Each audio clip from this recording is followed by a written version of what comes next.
Iran Israel దాడుల వల్ల నరకం అనుభవిస్తున్న పిల్లలను చూస్తుంటే గుండె తరుక్కుపోతుంది. ఈ పిల్లాడిని చూడండి, మా కుటుంబాన్ని రక్షించండి, ఆకలేస్తుంది అని ఆహారాన్ని అడుక్కుంటూనే యుద్ధాలు ఆపండి, మమ్మల్ని బ్రతకనివ్వండి అంటూ ప్రాణాన్ని కూడా అడుక్కుంటున్నాడు.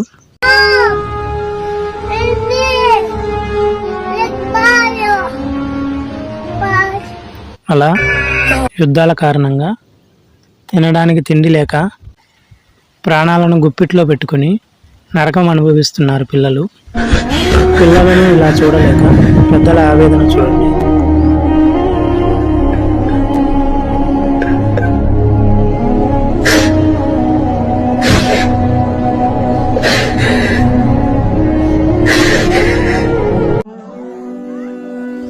ఈ చిన్నోడు చూడండి, గాయాలను తన బ్రదర్కి చూపిస్తున్నాడు.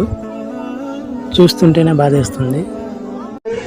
భవనం మీద బాంబు పేలి భవనం కూలిపోగా అందులో ఇరుక్కుపోయిన తన కుమారుడు బ్రతికున్నాడో లేక మరణించాడని తెలియక తండ్రి గుండె పగిలేలా ఏడుస్తున్నాడు.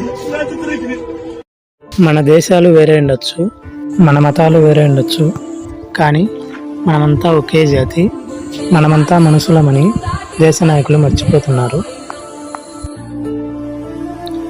ఈ యుద్ధాల కారణంగా మరణించిన వారి ఆత్మకి శాంతి కలగాలని, అలానే సావు బ్రతుకుల మధ్య కొట్టుమిట్టాడుతూ ప్రాణాన్ని గుప్పిట్లో పెట్టుకొని జీవిస్తున్నవారు ఈ యుద్ధాలు ఆగి క్షేమంగా జీవించేలా మనం మన ఇష్ట దైవాన్ని పూజిద్దాం, ప్రార్థిద్దాం. జై హింద్.